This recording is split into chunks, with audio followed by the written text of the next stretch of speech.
Welcome, Walnut. I'm Lara, but you can call me Laz, your host for Walnut Wednesday. This is your reminder to be brave, be yourself, and know that you can make the world a better place just by what you decide today. Here, I'm going to share my weekly walnuttings with you on a Wednesday. Hello, Walnut. It is me, Laz, here for another episode of Walnut Wednesday. And if you are watching this episode, you will see who I've got sitting right next to me. The one, the only, the beautiful, the returning Kate Bromley. Welcome back in real life in person. Finally. I can't believe it's taken us this long to do it in person Yeah. together. But yes. So Walnut, this is a very exciting episode. We were just sitting off camera trying to decide what we wanted to talk about, but we decided it usually always does come full circle, doesn't it? So we're just gonna roll with it. We'll just go with it and let the leaves fall where they may. But before we do, Kate, do you want to introduce yourself to the walnuts who have not met you before? Sure. So I am Lara's best friend from back uni days till now, which is quite a few years now, 15-ish. And I would usually say I live in London. I still base myself in London, and I'm a filmmaker, producer, director. I do a lot of like social media content, commercial stuff, short documentary, that kind of thing. And I would say now the term for me is whimsically homeless. I like it. Yeah, my friend Kate came up with that. We love you, Kate. Yeah, we love Kate. And yeah, so I'm nomadic. So I'm here in New Zealand in Laura's home, and I've been back in New Zealand for my sister's wedding and to see people and everything. And I'm on a project at the moment which takes me all over the world, but still I would sum up and say I guess I'm based in London. The end. Full stop. Carry on.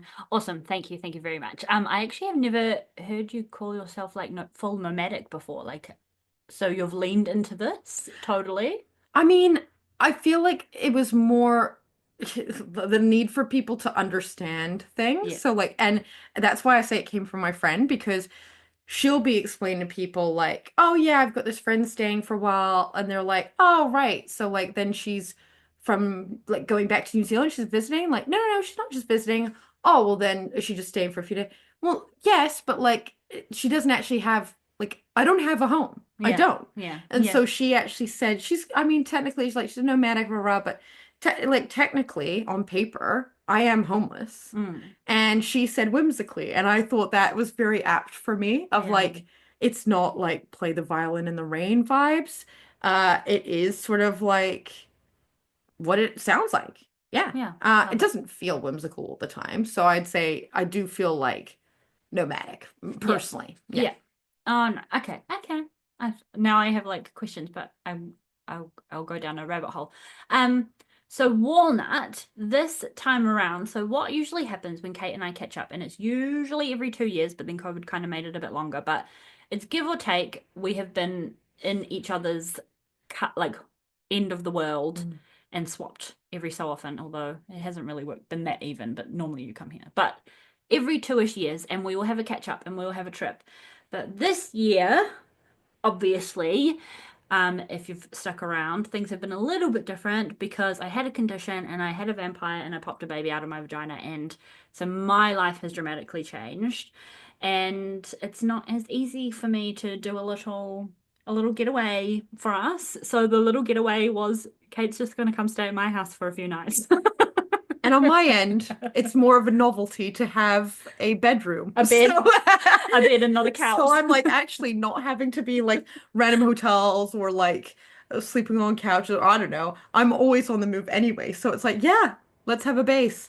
And obviously wanted to see the baby and very comfortable in this home as well. And the main thing was always quality time with us together. So yeah.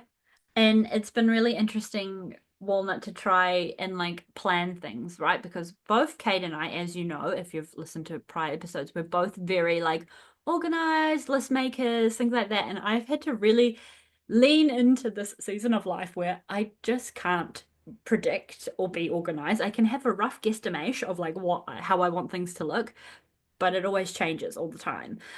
So our like little version of the extreme going out holiday event was literally going to the Thai place for a Yeah. BYO dinner so we could just natter and catch up outside of like my house, which was my kind of special treat, which is kind of weird considering we've been to like Iceland, Blenheim, like all these lovely little pockets of the world, and Equally though, now. how full circle is that though? Because the our pastime pre all of that, uni days and yeah, it was usually like a Malaysian place or a Thai place, BYO always, and a meal and a natter. So Mm. actually, when you were like, "Oh, we could do BYO," I was like, first of all, that's not really a thing in London. Like that's not that dinner kind of culture. So it's a real big part of like nostalgia for me and like my earlier years and being a young adult in Wellington and stuff. But also like that was our pretty like What we standard did. way. Yeah. Yeah, that's good. So it felt quite like instead of being like some sort of, oh, we're not doing all these elaborate it was very much like, but this is our the roots of our friendship. Mm. So yeah, I loved it. Oh, I love that. I love that. And I think one thing that like it sticks out to me, but I don't know if you would notice this, Kate, so you just tell me, but was I had to just voice note Kate and say, I can't organize anything right now. My brain is not fully functioning. So you just need to tell me if I need to pick you up, when and where. This is when I am kind of free and when I'm doing stuff. And I kind of had to just like say that I can't do anything. Like I can't organize anything.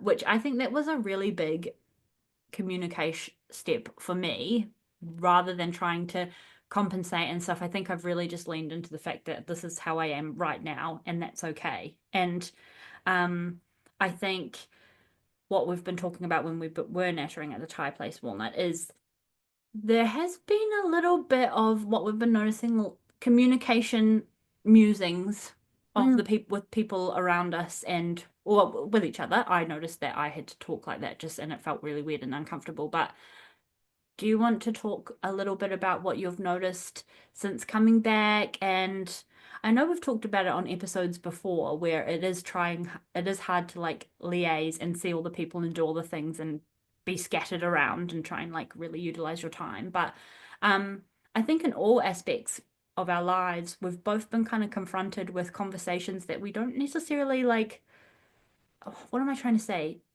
Se Seeing how people communicate and that's not actually effective. Yes. Yeah. Yeah.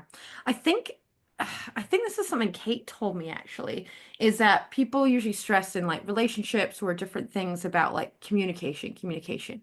Well, if you speak Spanish and I speak English, I can communicate with you in English, but you're not comprehending me because you don't speak my language. And so actually Mm. comprehension is the most important thing. And I think a Mm. lot of people go around, I think we're people who can be like, "Oh, I'm hearing this kind of language, let's say, and I can adapt to that language so I can speak your language." And I think what I'm noticing is so many people have no awareness on how to actually be to communicate effectively in the sense of for comprehension. And so you'll Yeah. hear half things or you'll hear things based on assumptions or like again, another piece of advice my dad told me when I was quite young, which was like always ask the next question. There is no harm in you being told something and you going, great. So just a really quick recap, this is what I heard, ba ba ba ba ba. Is that right? And then there's room for people to go, oh no, sorry, I did miss this thing out. Or, yep, that's right. Like a waitress who goes, right, so I've Repeat. got your order. Yeah, repeat it back. If it's right, everyone goes, yep, great. And there's like real confidence there. And if it's wrong, you've got this opportunity to correct. But I feel like so many people, it's not even like they just don't do it because they don't think they need to. It's Mm. that it does not even occur to them. Like they don't seem to occupy a place, a space where that exists, even if it happens all around them. And I find I've got less patience for that now. Like, Yeah. yeah, like the fluffy things, like sometimes I am, I was telling you about it, I won't go into the details, but sometimes I will like cut to the quick because maybe it's an ADHD thing, but sometimes I'm like hearing it, I'm like, Shut So up. we're going on Tuesday at 8 o'clock. They go, yes. I go, great. Shut up.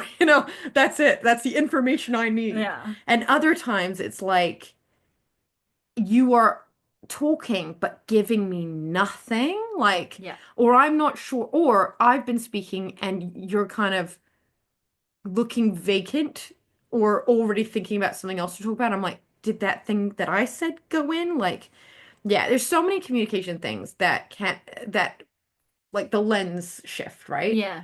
And we're just seeing it pop off everywhere. And I really think it is. It's that communication equal does not automatically equal comprehension. Yeah. So the comprehension thing's frustrating. And genuinely, a lot of people, even if we both spoke English, don't know how to fucking communicate effectively in the In first English. place. Yeah.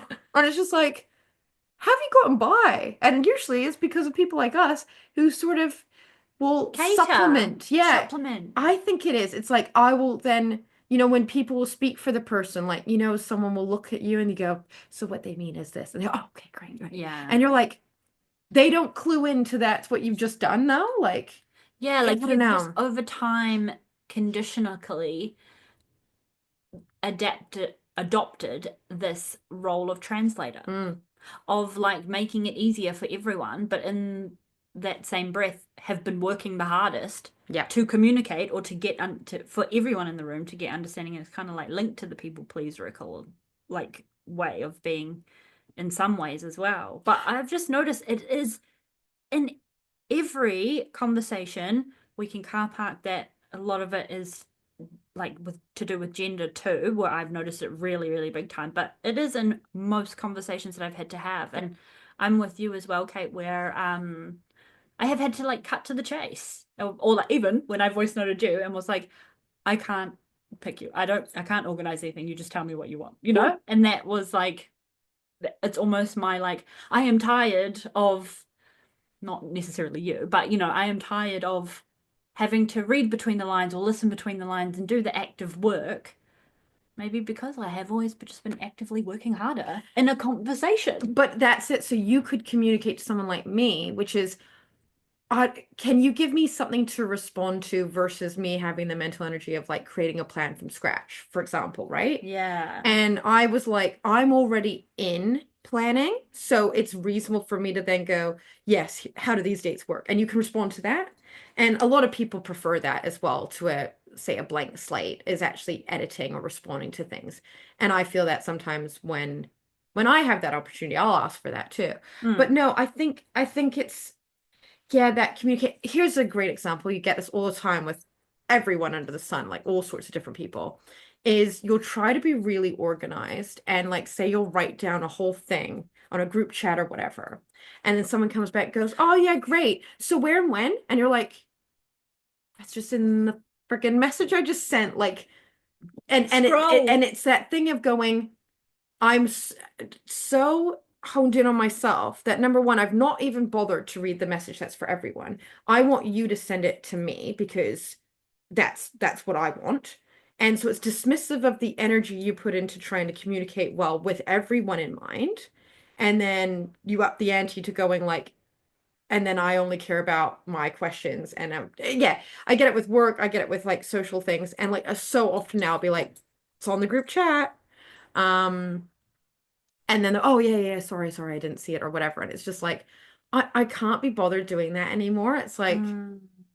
yeah, I get it with work a lot. And it's like I've not done all this work for fun. I've done it so that when you have questions, you have a resource to turn to that probably has everything in it. And which means we should all be equally responsible once that's out there to know what's going on and where we need to be when.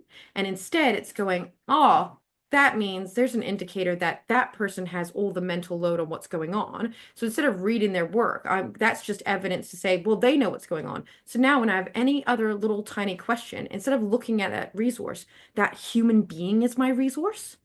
And it's like, no, I'm not your resource.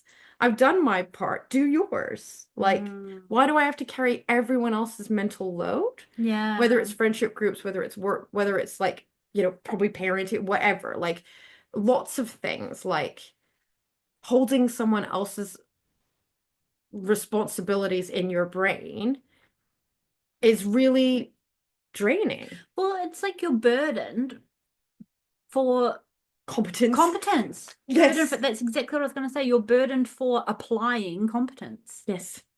which is like I'm immediately fucked off. Like I actually can't even. I'm actually really angry now. I feel hot. Because yeah, it's a burden, Yeah. and it's that whole like ignorance is bliss thing. I wish that I could go into a group chat and go, when?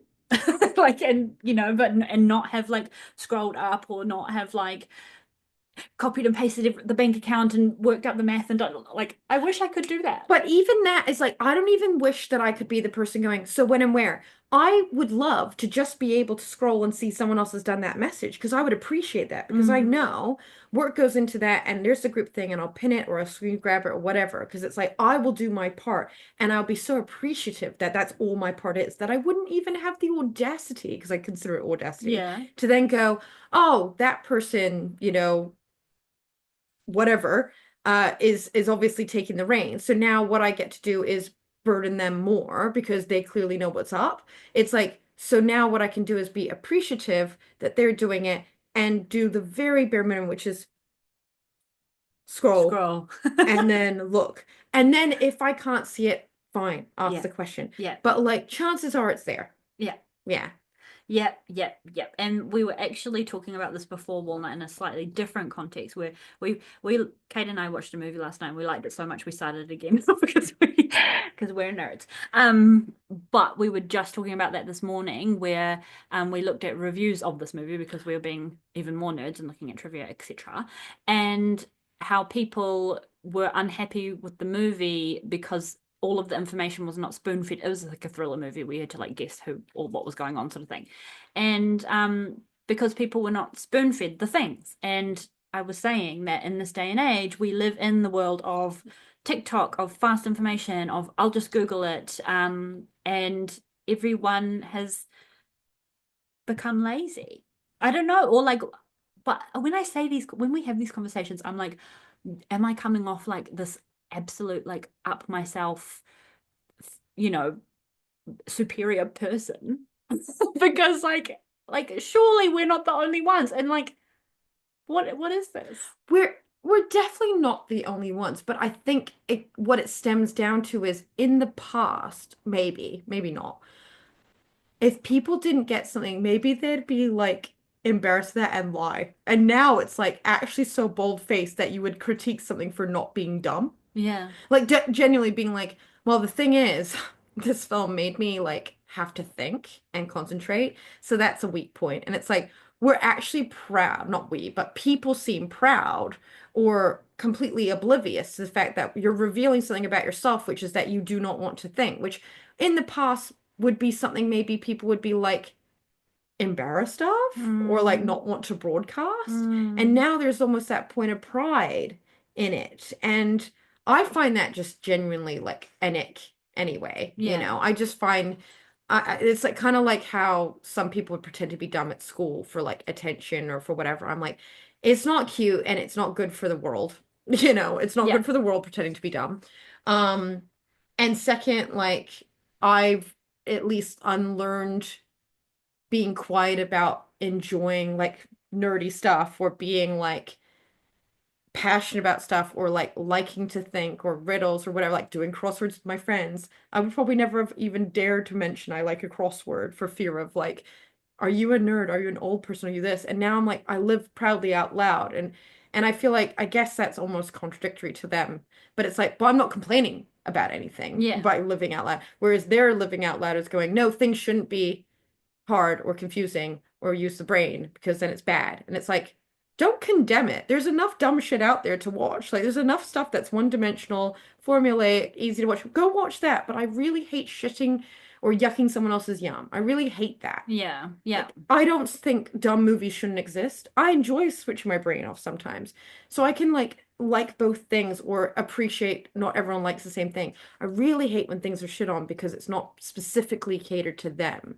And Yeah. it's Yeah. and it's Yeah. like that's not yeah, I don't know. It's sort of like then just don't watch it. Yeah. Yeah. Yeah. Yeah. Yeah. Yeah. Like no one's forcing you to be part of it, you Yeah. know? Um And it is yeah. this like Oh. Yep, go ahead. Sorry, I just thought of something. That's what it was. I remember we've talked about the film Don't Worry, Darling. And Mm. it's quite a polarizing film, which I find quite wild that it's so polarizing. But there we are. And I knew someone, or I'd heard of someone who didn't particularly like it. And then it came up a conversation. And that person was, oh, yeah, it was shit. I said, oh, I really liked it. And they were like, oh, well, it's just because of this and this and like their justification. I said, oh, no, it's fine if it wasn't for you. But no, I just really liked it because of this, and this. And they were like, well, you're right. And I said, and I could tell what it was going, if I don't agree, I've either not understood them or like I need to be then convinced. Whereas I don't need to convince you to like it. Like Yeah, I don't. you were I'm just saying completely this is why I like non-threatened. it. Yeah. And so I had to say, I was like, it's okay for you to not like something that I like. And those things are not, they're not in conflict with each other. Like I'm not trying to make you like it, but it feels that you're trying to make me see your way because you equate comprehension with agreement. It's like, Mm, no, I comprehend you. I just don't agree with you. And that's okay as well. yeah, And that's something else that I find bothersome.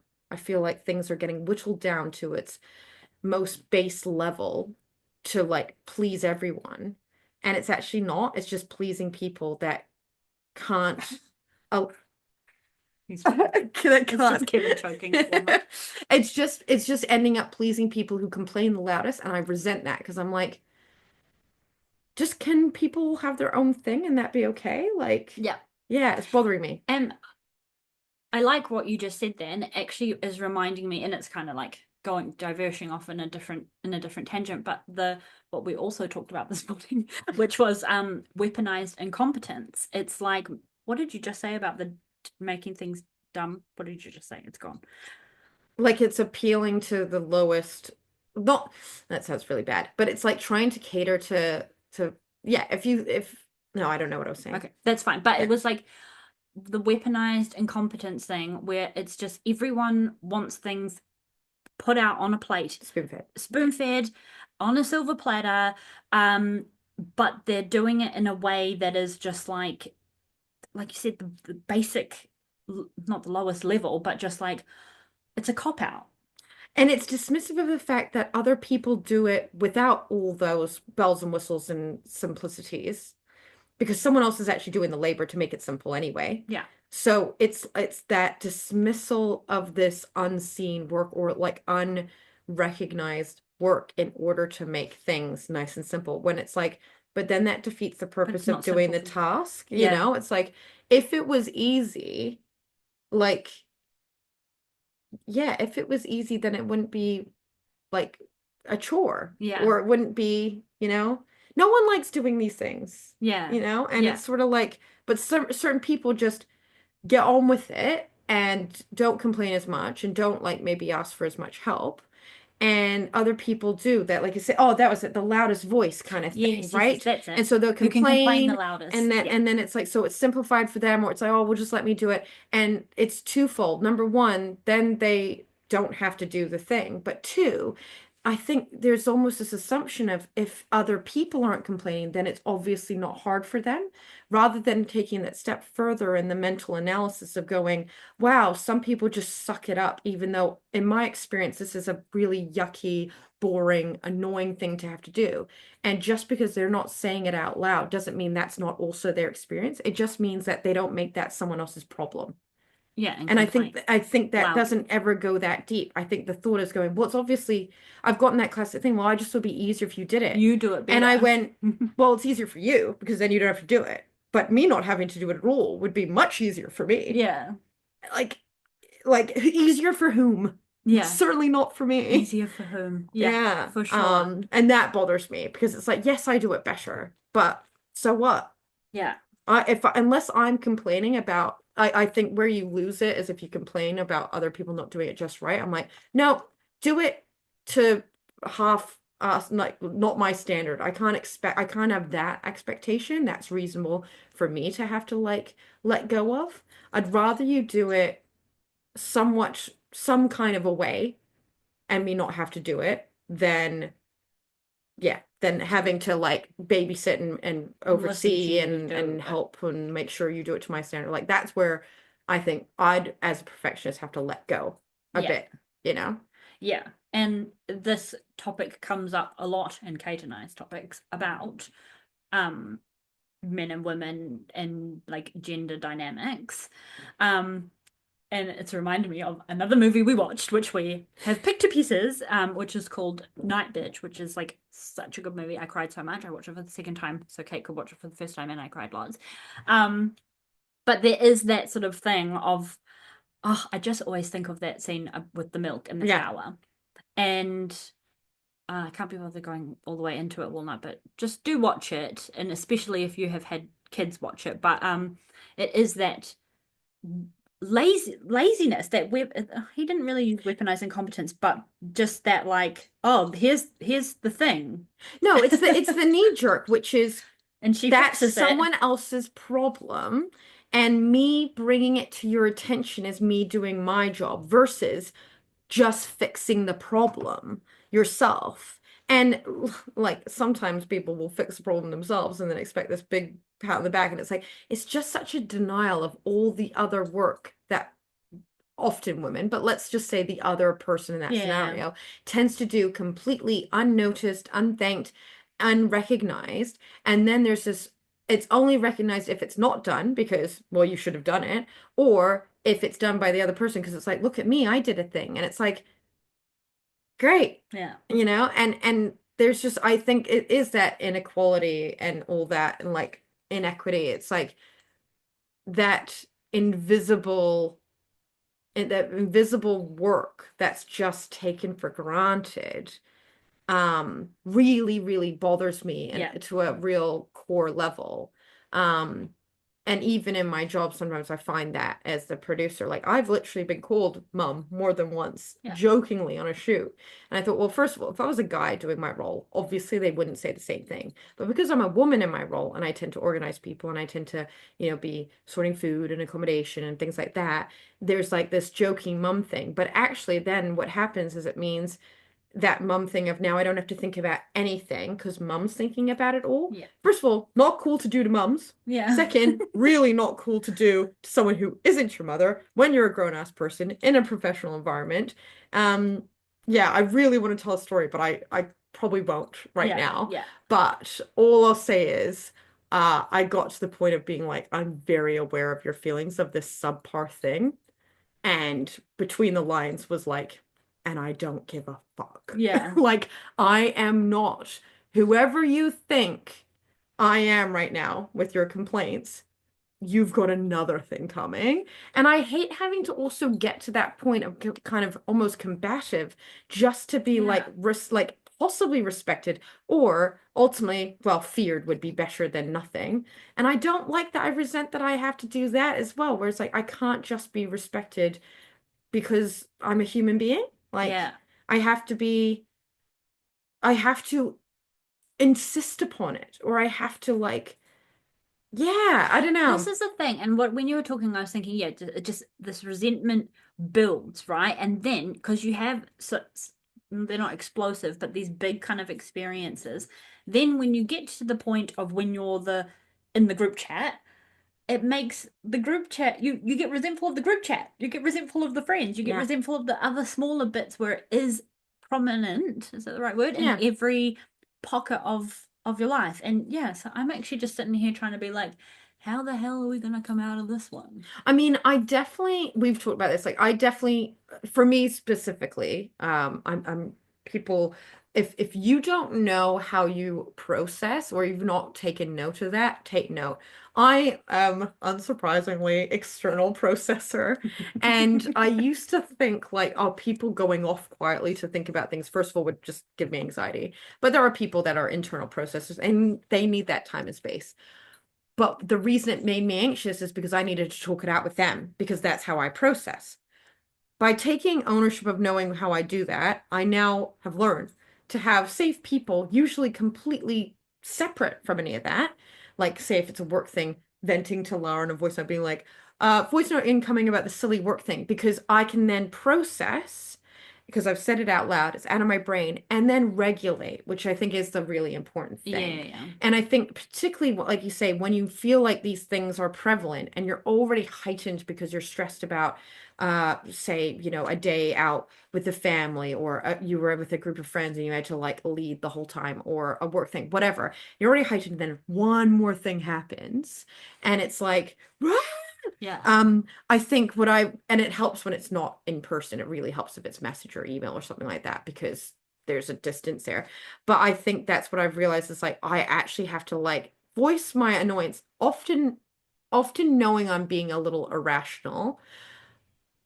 And then like whether I sleep on it, whether I take some time, usually after I spoke, I've complete like a balloon that instead of bursting has slowly deflated and I'm like, actually it's not that big a deal, is it? But because I processed it in a place that isn't necessarily like like speaking to that whoever that person is, who doesn't know all that background and all that baggage and all that triggering.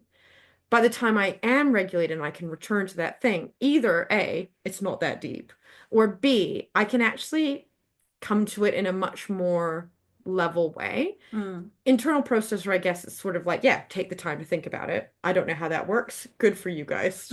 Yeah, I'm like, I Godspeed. think I think I'm that one, but I'm just not sure how I'm not aware enough of myself of what I do, because I also have inner conflict of, yes, I need to go be alone so I can regulation process, but also then I'm annoyed at myself because I have actively been a walnut and tried to have a voice. So Mm. there's also a fine balance with that as well, because I end up sometimes, if I've leaned into retreating and collecting myself a little bit, I've gone too far, and then I feel more resentful because I haven't been able to say what I need to say. Do you know what I mean? Like, Yeah, but I think, and this works for both, is one of the most important things I've learned to do if I am more face to face about things is to say, okay, I'm not ready. Let me think about that and come back to you. Or, oh, I need to mm, process before I can respond.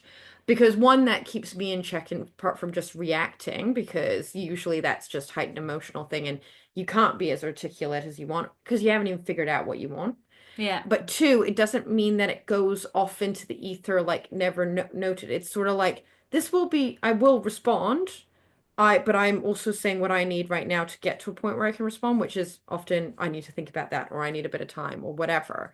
Um, and that way, if I never decide to respond to it, that's because that's the conclusion I've come to personally.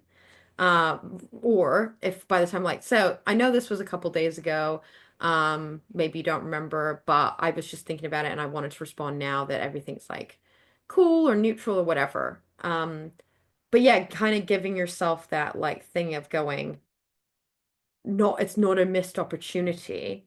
It's actually just like making sure it's addressed in a way that you'll be proud of as well, like about how you yeah. hold yourself and how you articulate yourself. And that's very rare to go well in the moment. Well, yeah, but I think it also it's hard. I'm just thinking of like communication between like Geordie and I, because we are both needing to leave the situation and come back. Yeah, But there's a fine line between the coming back or sweeping under the rug. totally. And obviously this is a different relationship because it's layers and layers of habitual things and blah blah blah blah blah. But I find that really hard to balance, Mm, because then also on top of that you have just the general relationship one, where it's like, oh, things are good now, so I don't want to spoil it. yeah, Um, 100%. so I yeah, understand that. yeah. So that's like I how do you mitigate, not mitigate, but come back to that. I'm trying to think of that myself as well Yeah, right now, or like what I've done in the past, and I'm kind of struggling. I've definitely gotten to the point where, because I overcorrected for a long time, and that was that, do you want to be right? Do you want to be happy thing, where I Mhm. very much was like, there was no confrontation unconfronted. Yeah, And that's actually exhausting itself. And yeah, actually, rather than feeling, I had to learn the difference between what was sweeping things under the rug and what was picking my battles. yeah, And also that thing of going, sometimes things are going to be annoying, but then when things are really nice, being able to be present in that and not feel like you're sort of selling out and just being like, no, I'm collecting evidence that balancing out. And like yeah, maybe the scales will tip back the other direction where I'm like, no, now it has been. I probably do need to address this, but like, say there was one thing that was annoying, legitimately annoying, could be expressed, but then for like the next, really long time, things are actually really good. They haven't done that annoying thing. It's not really come up. You're like, maybe I can just let that one go, you know? But then it happens again and it happens again and it happens again. You're like, no, I can't let it go, Yeah, actually. yeah, I need yeah. to find a way. So it is hard because I think sometimes you feel like, I don't know about you, but I sometimes feel like, am I betraying myself of being like, That's it. just almost like, not, I don't know if it's cowardly, but like going, yeah, it's nice. But I also do know in the very back of my head, no matter what, that resentment's still there, or that like ick, or that sort of annoyance is still there. Um, and some things I do think are just quirks that people like you have to accept them for that or not. But yeah, you're right. I think it just takes checking in with yourself fairly frequently and being like, right, so how do I find a time where it's not in the middle of a, say, heated moment, or, well, we've had a great day and I don't want to ruin it. Like, where is that sweet spot to bring it up? I've Yeah. certainly felt that with friendships. Yeah, and I think it actually is because I was just thinking in my head as well, like, sometimes I can see myself like I'm like, am I copping out here? Because Mm, I'm choosing to pick the battle, but you're questioning yourself, and something like my therapist would say would be like, chances are, Lara, because you're thinking it, you're not doing it. You're not copping out. And yeah, it's like one of the I feel like that comes into play quite a lot. Like yeah. if you're thinking that you're doing that in like a negative way, like I should have just said something, chances are like you're not actually copping out. Chances are you are picking the battle correctly. I don't know. Coming back to what you said, it's about that knowing yourself and how you challenge yourself. And I suppose if you've been brave enough to keep on walnutting and keep on doing the little things to be able to know yourself. I think so, and I think the knowing yourself thing is like, I think again, like sort of standing up for yourself is more about an identity thing about yourself. And then maybe then moving on is going, well, I know, like I say, I know who I am. I know I'm a brave person, or I know I'm assertive, or I know XYZ. Yeah. So I don't have to prove it to myself by standing up for myself in this every single moment. That again, I can be quietly like reflective of that and like it not shatter my belief system of who I am. I think I think also like evidence and like looking into things is always really important too, which is like, all right, say this person did this annoying thing. And then checking in with yourself and going, have they done it since? No. So it might have been a blip. It might have been a bad day on their side. Like it could be something I've let it pass and I can maybe continue to let it pass because I was like, maybe give them some grace. Like maybe they can have that one, right? Because what's the behavior been like since? Have I noticed it?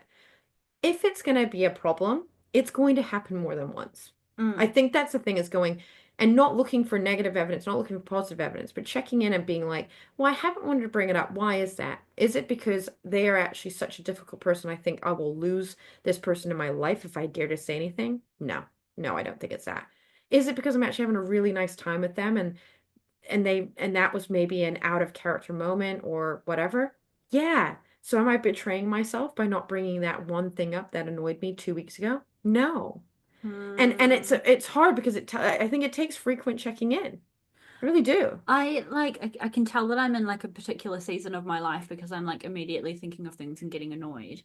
But I recently did an episode of like where I talked about just with us one-on-one Walnut of being selfless to be selfish. So that and this is what we talked about on our walk yesterday, which was sort of Yes. doing the things that are is seems like at the time for the other person to get the pat on the back and get the gold stars and stuff for in the long run getting that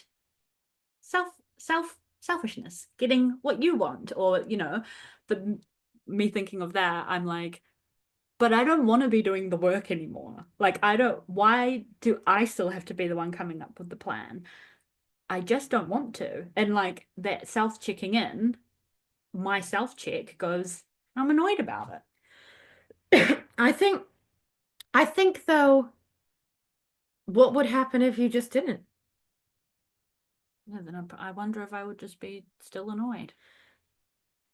Probably exactly what I'm complaining about. I can't even think of an example right now, but that would just still be happening and I'd still be annoyed. I think though what would be interesting is like I'm just thinking out loud. Like we've both done that. Sometimes do the like kind thing, the benefit of the doubt thing, or the like validation thing, because then all you control is your behavior. And if you're like really positive or really like whatever, and you're not getting, even rightly so, like you're letting things go, hoping like that will present an environment where it's like that other person who maybe is doing the annoying thing isn't getting gotten at, which means they might actually reflect, can't actually control that. That's a hope, right? So you do that Yeah, for a that's the while. aim. It's an experiment as well, which can kind of make you feel better being like, well, I'm doing this for these reasons versus I feel like I'm just, I don't know, selling myself short, right? So let's say it doesn't. You've done it for one, you're like, I can't do it anymore. It's like, right, well, then lose the other thing, right? So don't replace validation with getting at them. Zero out. Nothing to say. Doesn't bother me. No, also no validation. Like try something else, right? Which is going it's the energy that's annoying. And it takes energy to, you know, go out of your way to be as positive as possible. It takes energy to be negative too. But Yeah. sometimes it's like, okay, neutrality is going, okay, well, anyway, I'm just gonna go upstairs for a bit and not in a grumpy way. What if there is zero to respond to, positive or negative? I don't know. I feel like that's a little bit of a dangerous spot for me right now because Yeah. of my like walnut, because my little like postpartum disassociatical anxiety. Like that's probably not the best option for me at this point in Mm, time, mm. but definitely we'll be able to circle back to that in maybe a few months, Yeah, a few yeah, months to a yeah. year. But for me Yeah. right now, probably the neutral zero down thing is probably not healthy. Well, that's good to already be able to see, which means, all right, well, you're stuck between something's going to use energy then. Yeah. So might as well be positive. Yeah. Almost, right? Yeah. And then also when it comes to negative, that's why I'm always here on the end of a voice note, Yeah, or you right? walnut here to listen to Moo. Yes, but I think that is important. That's the thing, like I have to do because it's not about not being able to feel my feelings or complain or to vent or whatever. It's about where I am pushing that energy as well. Yeah. And it's much better to go to a friend who's going to either just listen or be sympathetic or understand where it's like, I just need to vent. I'm not being rational. I don't want advice. And they can go loud and clear, talk to me, whatever.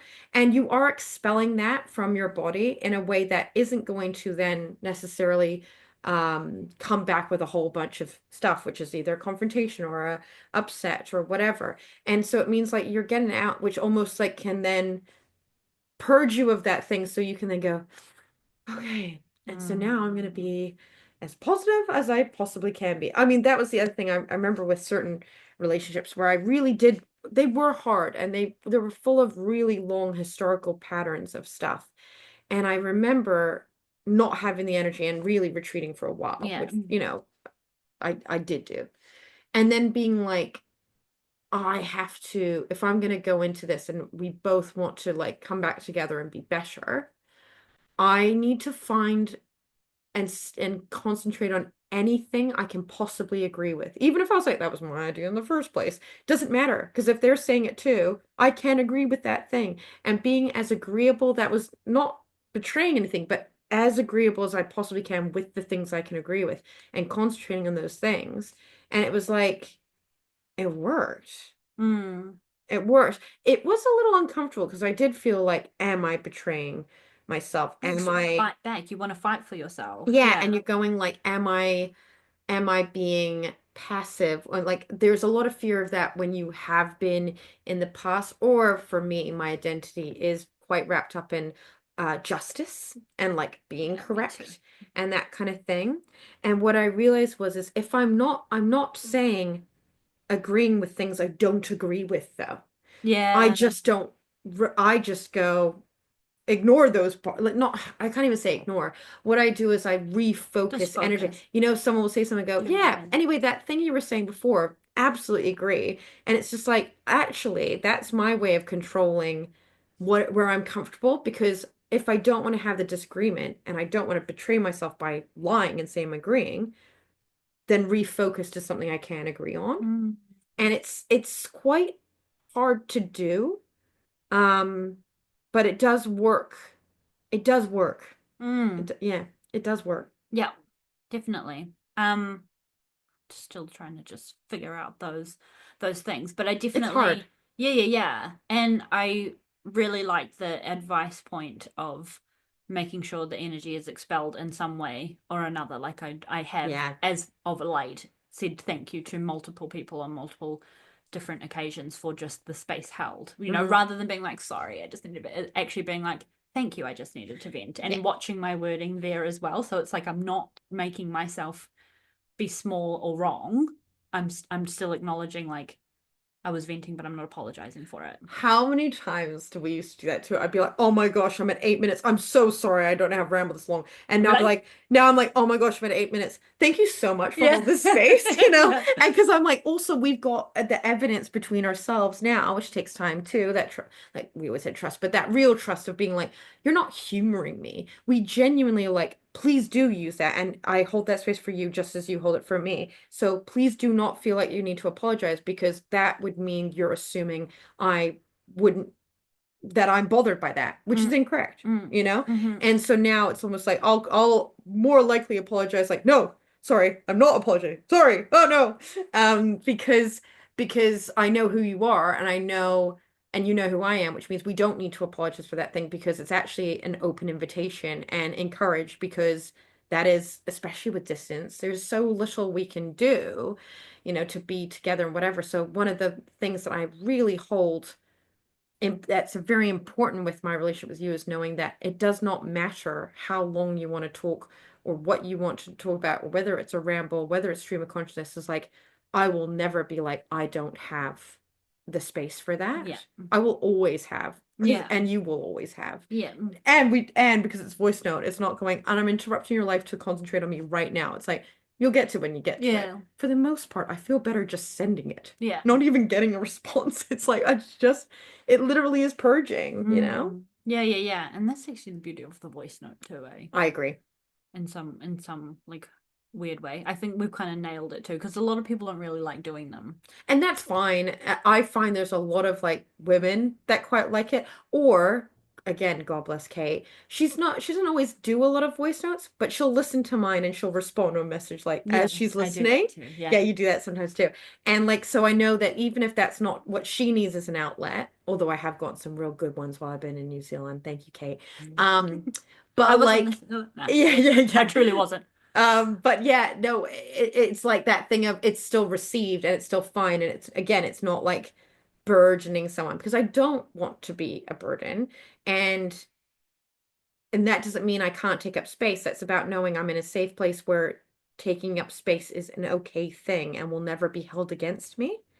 Because that's another thing maybe as a woman is we are actually conditioned not to take up space. Yeah. And so now it's like the idea of taking up space, say with you and your time, and also not having to apologize for it is so important to exist and to know it can be a true thing somewhere in my life and vice versa, Mm, because otherwise, no wonder, people will just snap or get really grumpy or rage about things because it's like I'm either taking up no space or I'm screaming my head off. That's not a mm, fun dynamic. And it's not fun for the people around you as well. It's sort of like that is something that is very hard to deal with when I can't control that reality with most people is yeah. that if I am trying to be speaking reasonably, I am very much just I often just not heard at all. I'll hear my idea back with a male voice, but I'm not heard. And then when I'm like, if I'm too passive, then I'm not doing my job effectively. So I'm going to get it in the neck or it's all going to go to shit. No one's going to be happy about that. And then I'm gonna have to raise my voice and kick and scream and like be quite firm and be like unpleasant, maybe. And no one likes that either. But then we finish on time and things get done. And it's like, right.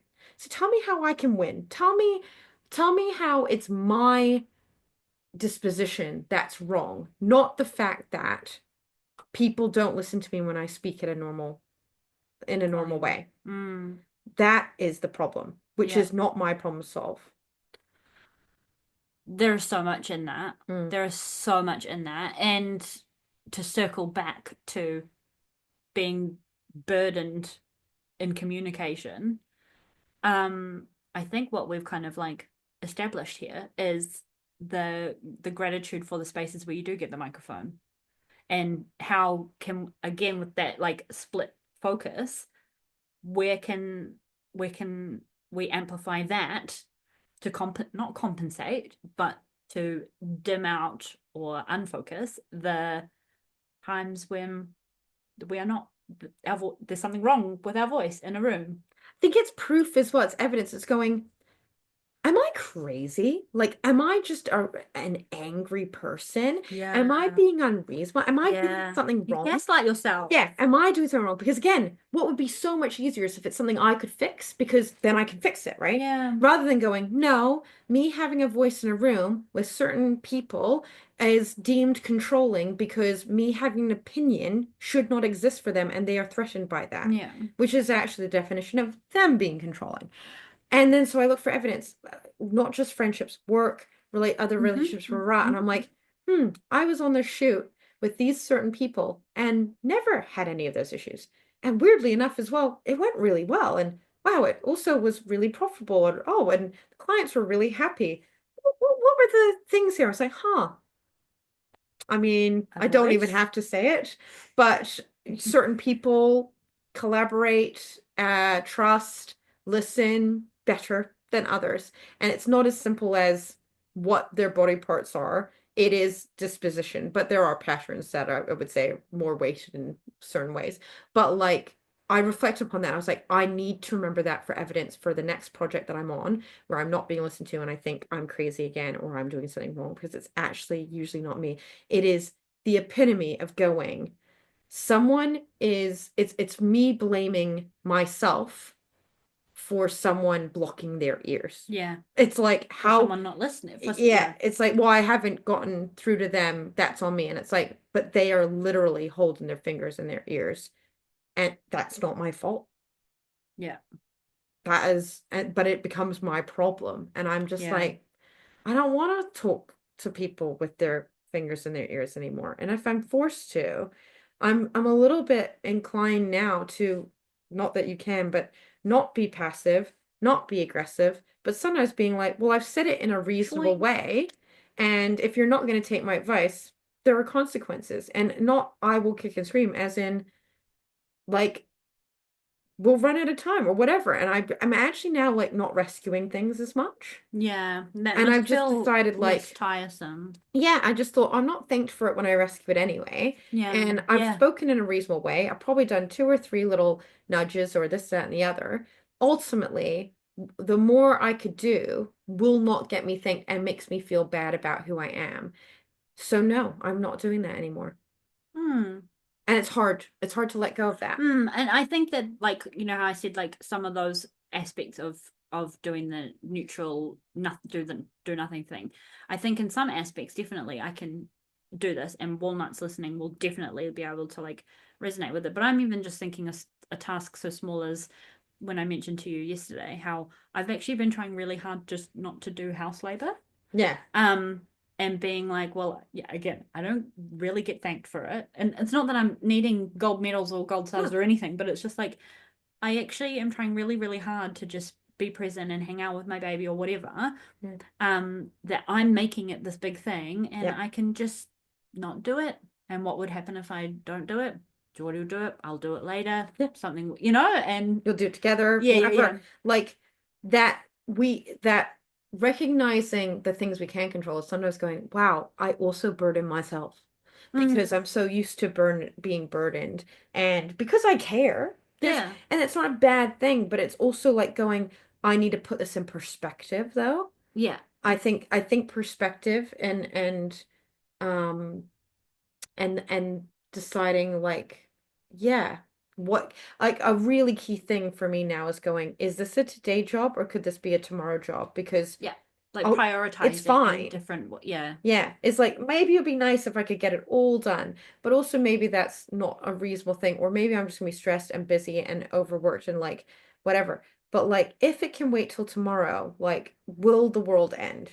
Probably not. Yeah. And like that is freeing as well as uncomfortable, because it is really hard to change deep-rooted things like that. And that can be to do with other people or literally like when I had a home, um, live alone, and I think that's the thing I'd have to decide. Sometimes I'd be like, do you know what? The dishes can stay in the sink overnight. I'll get it done the next day, but like right now, I'd rather just decompress or whatever and being like, I don't have to let that bother me because it'll get done eventually. Hmm. Hard. Hard to It is easier hard. said than Yeah, done. yeah, yeah, yeah, Yeah. definitely. Yeah. Oh, I love this chat. I knew that we would just unwind into something, and I knew that all the stuff that we've already talked about offline has bubbled up Yeah. in any case because that is the way with us. But Kate, for the walnuts listening, um, who are struggling with the burdens of not very great communication. Do you have anything sort of like left on your heart that you've kind of want to add before I ask the walnut question? Yeah, struggling with communication. I guess it's like I said earlier, it's like it's so much better not being like, oh, I'm at fault, but also going, what do I need? And often we haven't spent the time to reflect on that. So if you are feeling like you're not being comprehended, Mm. look at going, well, how am I trying to communicate? Am I speaking that language? Am I creating a space? Do I know what I want to say? Or am I just getting frustrated about things and actually not like, sometimes you'll have a grumpy day and everything will annoy you, and you're like, actually, it's really one thing annoying me.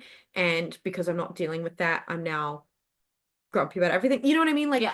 check in with yourself, I think, and take it from there because again then there's a million ways to go and we've talked about a bunch of them, but like at least knowing, well, maybe what I need to do is sit with a friend and bitching and playing for 3 hours in a safe place. Also getting other people's insight on all that is great. uh that could be a great start and to get some frustrations out so you can actually get to the core of what it is. Mm. So that would be one thing. I love that. I love that so much. I actually remember this conversation that I had with the beautiful Bronte, who you've met before, Walnut, um, where yeah, those things happened. It was like a very like mutually exchange of feelings and such, girl Mhm. chat, hashtag girl chat. Um, but then I think it was like I had a dream or something that I really like had it out with Geordie. Like I had this really big argument, and I was saying to Bron, I woke up in the morning, I was like, I actually like feel really fine, and I don't even need to raise this now, because I had released it in my dream.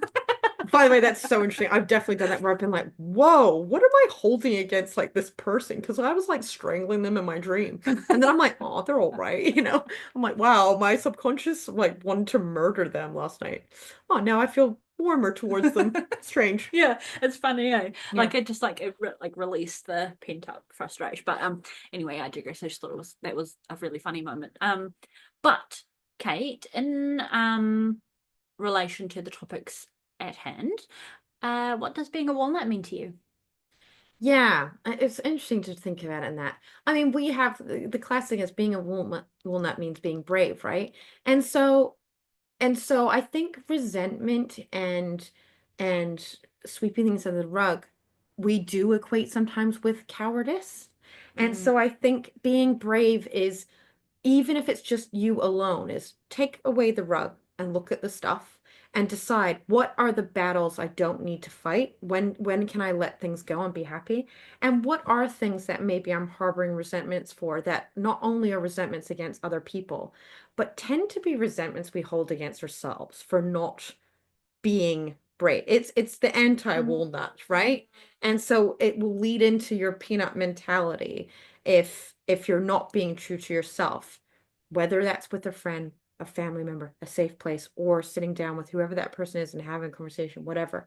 But first things first is remember you're brave. Take the rug away, evaluate things, and then do what you need to do to get your head right to realize, you know, what do you What you maybe need need. to speak about? And also make sure it's in a way that like you are being comprehended, because communication isn't isn't the only thing. It's comprehension. So being a walnut is being brave, taking away the rug, and remembering that you deserve to be comprehended.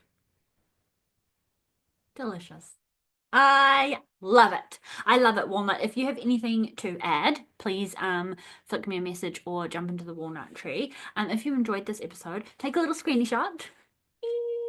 And let us know. I will tag Kate in the show notes and all the things if you want to snoop her on social media, or you'll see her on my page anyway. And have a happy Walnut Wednesday. And Kate, thank you very much.